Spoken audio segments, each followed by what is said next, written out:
Thanks very much for the invitation to the committee and Stuart for the MC, and thanks also to Sam for setting the scene, at least in terms of the gun laws in Australia and New South Wales. I'd like to start by acknowledging this is Aboriginal land, pay my respects to the elders past and present.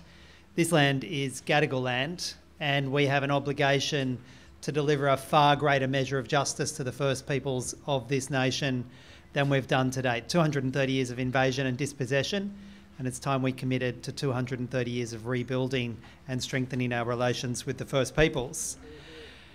Gun laws, as Stuart said, it's a sort of awful coincidence that we're gathered tonight to speak about gun laws in the shadow of yet another mass killing in yet another school in the United States. And it's awful to think that this is the 25th mass killing in a school in the United States since Columbine. The 25th. And of course, the other mass killings that don't happen at school happen with such regularity in the United States that they often make page 2, 3, 4, 5, or scroll down on the website. You don't even see it or read about it, those other mass killings. But just think about that. 25 mass killings in schools in one country since Columbine in 1999. What has gone so horribly wrong with that nation? What has gone so horribly wrong with their politics that they can't fix that? And is there, what are the lessons we need for our politics in Australia? What are the warning bells in Australia that we should be taking from what's happened in the United States, and what should we be applying now to politics in Australia to make sure we stay safe and we hold the line on gun laws? And I suppose they're the two elements I wanted to address in this short talk with you tonight. So there's already been a legislative response to the gun laws, to that massacre in the United States. There's already been a legislative response. It's already been pushed through the House of Representatives in the United States, and it rushed through with bipartisan support. What was it? It was the Stop School Violence Act. And who sponsored the Stop School Violence Act? See if you can guess. The National Rifle Association. And they managed to get bipartisan support for a scheme that gave $25 million annual grants for metal detectors and the like at schools, as well as up to $500 million over 10 years for grants to improve training and coordination between schools and local law enforcement, and to help identify signs of potential violence before they occur. Rushed through. What did it not do? It didn't take a single gun out of a single home or out of a single school anywhere in the United States. And it's part of the NRA's very successful campaign that they've been running, is the only answer to a bad guy with a gun is a good guy with a gun. Guns aren't the problem. It's all about mental health and aberrant people. Shamefully self-serving campaign, shamefully ignorant of the clearest evidence from around the world that gun control actually does save thousands and thousands of lives. But I think the most shameful thing about it isn't that the National Rifle Association runs this argument. I mean, they are bought, sold, paid, delivered by arms manufacturers in the United States, and by a fringe minority even of the firearm owners in the United States. Most firearm owners in the United States support background checks, controls on semi-automatic weapons, a whole suite of changes that the NRA don't support. But the NRA is literally owned by firearms manufacturers and controlled by a tiny minority of ultra right-wing firearms types. Doesn't even reflect firearms owners. I don't blame the NRA. It's a toxic organisation bought and sold by the firearms industry. I blame, and I think we should globally condemn, the failure of American politicians on both sides of the record to stand up for public safety.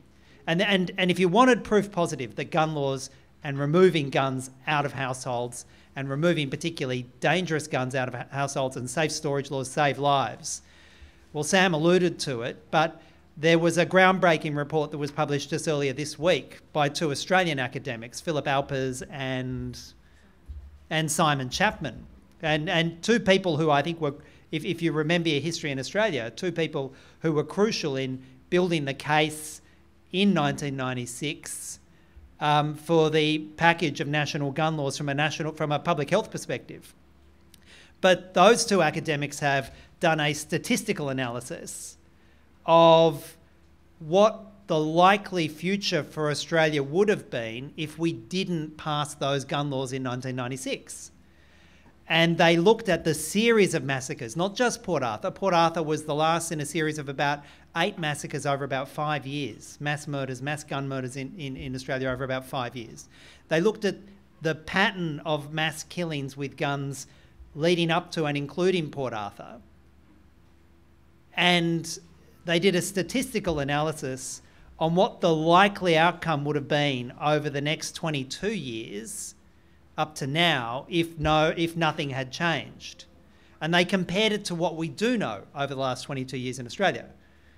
And over the last 22 years in Australia, since the Port Arthur massacre and the National Firearms Agreement and 1 million guns being removed and most of them destroyed, we thankfully have not had another mass killing with a firearm in Australia. I mean, thank goodness.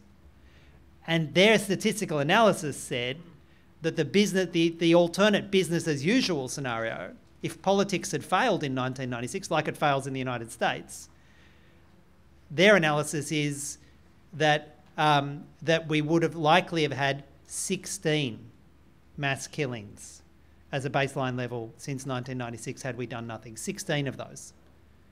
And they say the likelihood of our gun reforms that we pushed through in 1996 not being the reason that we've had no mass killings, which is the gun lobby's argument. The gun lobby says, oh no, we've just suddenly become a much more peaceful society since 1996. The likelihood of that being true is 1 in 200,000. 1 in 200,000. Yet that argument is the accepted political reality in the debate that happened in Congress as this bloody Stop School Violence Act passed through in the United States, because politics over there has been captured by the gun lobby, captured by a minority. And that's why I've got to say I just take enormous inspiration and hope from this moment that we're seeing developing in the United States now, with this whole new gun control lobby coming forward, not from the usual suspects of lobbyists and the like approaching Washington, but from a mass movement of students who are just saying it like it is and telling their politicians to their face, you're killing us by your inaction. You've killed my schoolmates because you failed to act. And we're going to hold you to account if another one of our schoolmates dies in the future. And we're going to keep marching, and we're not going to go to classes until you make our schools safe. And that's not metal detectors, that's less guns in our community. And hats off to them. Hats off to them. They're an amazing group of people, and they're very inspiring.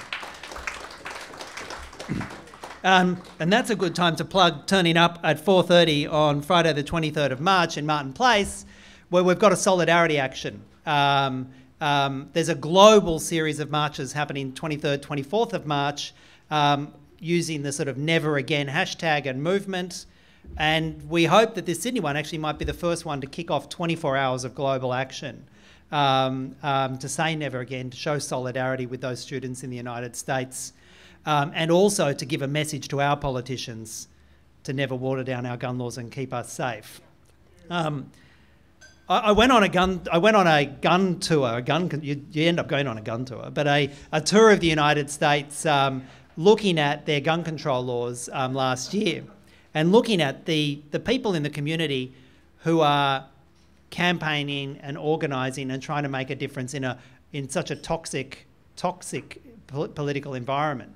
We actually landed in Texas, which was a challenging start to the to the camp, to the tour. Although we landed in Austin, which is like a Democratic enclave in the middle of Texas. But even in Texas, last year, on the 50th anniversary of the first mass killing in post-war America, which actually happened at the University of Texas, a gunman with a whole lot of military-grade equipment got into the clock tower at the University of Texas and killed in the order of 30 students, shot them dead. The first real post-war mass killing in the United States. On the 50th anniversary of that killing, the Texas legislature changed the law to pass open carry laws to allow students to openly carry firearms on the University of Texas and all universities in Texas. Timed deliberately to say fuck you to the gun control lobby on the 50th anniversary of that mass killing. But even in Texas, you meet people on the ground, grassroots movements on the ground who are fighting the good fight and trying to pull some sort of sense into United States laws. We went to Sandy Hook and we met some of the community members in Sandy Hook. One woman, I mean, their stories would just break your heart in Sandy Hook. That's where all those little kids were shot. And you know, at the time of Sandy Hook, I think all of those of us who are concerned about gun controls around the planet said, if not now, then when? And nothing happened. Nothing happened, at least federally in the United States. But meeting those gun control activists was extraordinarily inspiring, because actually we went to Colorado, we went to Sandy Hook, we went to Washington, we went to Texas, and what became clear was that while the Congress, the federal Congress in the United States is not acting, because they're literally owned by the gun lobby and the stakeholders, and they're so scared of the NRA they won't act, there actually is a whole lot of movement happening sort of below the radar at a state level in the United States. Laws that we would consider woefully inadequate, like magazine controls and background checks and the like, woefully inadequate, but major steps forward for the United States. And they've passed in about 15 to 20 state legislatures. And indeed, Florida just passed a few minor improvements in the last week as well. At a state level, things are happening in the United States. And that's, I think, reflective of state legislatures actually being closer to the community than Washington. And the community feeling in the United States is fundamentally changing. But I think one of the real challenges in the United States is the fact that for many influential politicians in the Democrat Party and in the Republican Party, they not only are fearful of the NRA and fearful of the political power and the money that they can throw at them if they do anything courageous on gun laws, they also take a brutal, in their eyes, realpolitik, and I would say appallingly offensive approach to the whole issue of gun violence and gun death and gun misery. The last thing we did in the United States was we went to a national ceremony to commemorate and support the victims of gun violence all around the United States. And it was held in the National Cathedral, but has since moved to a substantial church just outside, just behind the White House. And people from all across, family members, parents, cousins, aunties, from all across America came, and there were about 300 of them, and they came forward in this extraordinarily moving ceremony. They went to the front of the church and they spoke briefly about the loved one who'd been killed, or their multiple loved ones who had been killed, and often killed 6 months apart or 2 years apart or 5 years apart. And it would shattering, just the repetition of it in Louisiana and Texas and New York and Chicago, and just the country was just awash with violence and death caused by political failure. But what was also apparent was that so much of that death and violence is in the African American community and communities of colour, and poor communities, and communities are on the political margins. And the powers that be in Washington, I think one of their real reasons they failed to take action on gun violence is because they see it as killing people who don't matter in their politics. Young black Americans killing each other with gun violence doesn't agitate political reform in Congress. It just doesn't. And you can see the hurt in these communities and their sense of betrayal that politics, it just doesn't care about them.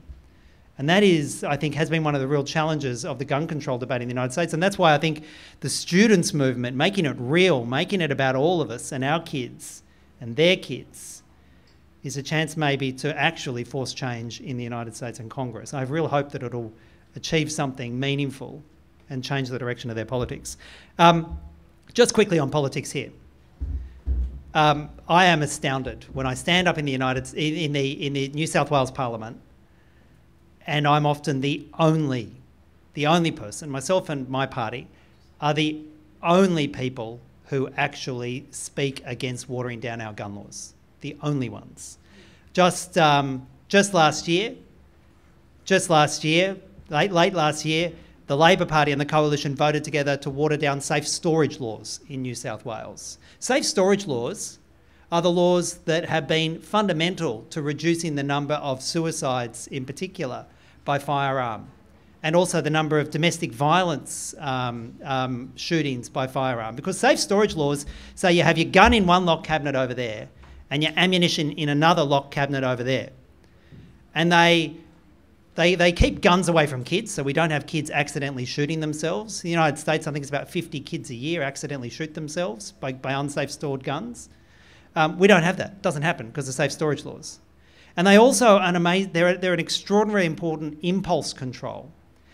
That moment of anger, fierce anger in a domestic violence situation where fury may drive a man normally.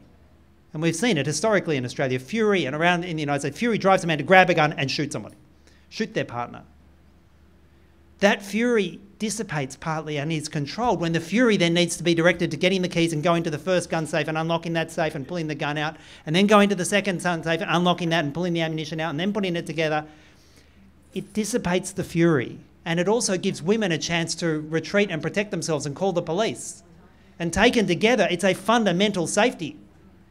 And when it comes to suicide by firearms, all mental health advocates will tell you that putting barriers and making it harder for somebody to do that act, to grab a gun and to pull the trigger and kill themselves, every barrier you put in there gives a chance to pull back and not take that final action. And suicides, particularly in rural and regional New South Wales, particularly by men, have just plummeted since we put in safe storage controls. So what did Labor and the Coalition do? Well, the law used to say that if the police attended and did an inspection and they found any gun or ammunition unsafely stored, bang, they were immediately confiscated. No ifs, no buts, immediately confiscated. And the firearm owner, if they wanted it back, had to go to court and get an order to have it returned. The gun lobby hated that for two reasons. One is they say that the police mishandle the guns sometimes and they're very expensive and lovely and they scratch them and they damage them. And I'm serious. And they say these guns are worth thousands of dollars and the police treat them very badly. As though somehow scratching a gun and shooting a loved one can be equated in the sort of safe storage argument, but they do, they seriously do. And the second reason they hate it is because they lose their guns and their ammunition. So they persuaded both the Labor Party and the Coalition to get rid of that automatic confiscation and to allow it in the discretion of the police officer to leave the weapons there and say, don't do that again. Don't do that again. You have a little fine. And of course, getting rid of that, that sword of Damocles that was, until this law change, hanging over every firearm owner, that any breach sees your guns confiscated, has a fundamental impact, behavioural impact on firearm owners across New South Wales. We were the only party that voted against it. It got cheered through. Bob Carr, when he was Premier, removed a control that used to say you couldn't get your hands on a gun anywhere in New South Wales unless you had a firearms licence. You couldn't. You couldn't just walk off the street and go into a gun club and start firing away and think it's fun. You had to have a licence. And to get a licence, you need a background check, you need a mental health check, you need a police check. That was the law it used to be, until Bob Carr was persuaded by the Shooters MPs to change the law to say, well, People can just walk off and go into a shooting range or a gun club, and provided it's supervised by someone with a firearms licence at a gun club, surely they can just blast away. No harm comes of that. Again, cheered through by Labor and the Coalition, and I think Lee Rhiannon led the charge against that for the Greens at the time and said, you water down these gun laws, you reduce safety, people will die. Within less than 2 years of passing that law, a woman with very serious mental illness who went into a gun club, and the law now says you can self-certify. You sign a form, which you give to the gun club, which says, I have no criminal record and I have no mental health problems. And you sign it. And the gun club takes it and they say, thank you very much. And they put it over there in their files. This woman had very serious mental health problems. And she had a particular fixation on her father and a whole lot of psychosis and terrible, terrible, terrible mental illness related to her father. She went to the gun club. She was trained. It was a gun club in the eastern suburbs. She was trained in the use and handling of a semi-automatic handgun. She was trained how to deal with a jam if it got jammed while you were shooting it. She went to multiple training sessions. When she thought she had sufficient proficiency, she just walked out of the gun club with the gun and ammunition. She invited her father back to her house. She was very mentally unwell. Her father was super glad to see his daughter approaching her and thinking this was a chance for rapprochement. He knew about her mental illness. She asked him to fix a problem on her computer. And while he was on the computer, she walked behind him and attempted to shoot him. And the first time, the gun actually jammed. But they trained her in how to fix that. And so she went into her bedroom, she unjammed the gun, and then she walked in and she shot dead her father. And when that woman's sister went to the New South Wales Firearms Consultative Committee, Michelle Fernandez, amazingly strong woman, great advocate. She went to the Firearms Consultative Committee, this committee of basically gun advocates that New South Wales has that's meant to be advising the police minister about gun control laws, the very same committee that Dutton wants to establish federally. When she went there to tell her story, to try and persuade them to support to reverse this law, the shooters' representatives walked out. The rest of them ignored her and treated her with contempt, and nothing has changed in New South Wales. That offensive law still remains on the statute books. Our laws matter. When the Parliament tells you that it's just getting rid of red tape, getting rid of bureaucratic changes, they're lying. Our gun laws, as Sam said, are a compact with 3 pillars in it. If we start pulling down any one of those pillars, the whole thing will collapse. It's a case of eternal vigilance. It's a case of constantly holding our MPs to account to ensure that they don't water down our gun laws. And it's a case of, up to now, much of what they're doing going under the radar. Sam is amazing for Gun Control Australia, but the gun control advocates in Australia are few and far between because we always think we've won the battle. We always think that there's nothing to do, that our gun laws are some of the best in the world, and they are some of the best in the world, but they're under attack like never before by MPs that are being funded by an aggressive gun lobby, including an aggressive gun lobby that is encouraged by the likes of the NRA in the United States, who see our laws as a direct, visceral threat to them. Because when you're in the United States, they point to our gun laws and they say, they're the laws we want, they save lives, Australia did it, why can't we do it? So if they can tear down our laws, it helps them in their domestic struggle, and they're happy to put their hand in their pocket to do it, and they're buying our politicians to do this. That's why, like Sam, I'd urge all of you to get active, get involved, be vigilant, because there's a lot of well-paid types who are vigilant on the other side. And if we don't stick together, we risk losing those advances that we made in 1996. Thanks very much.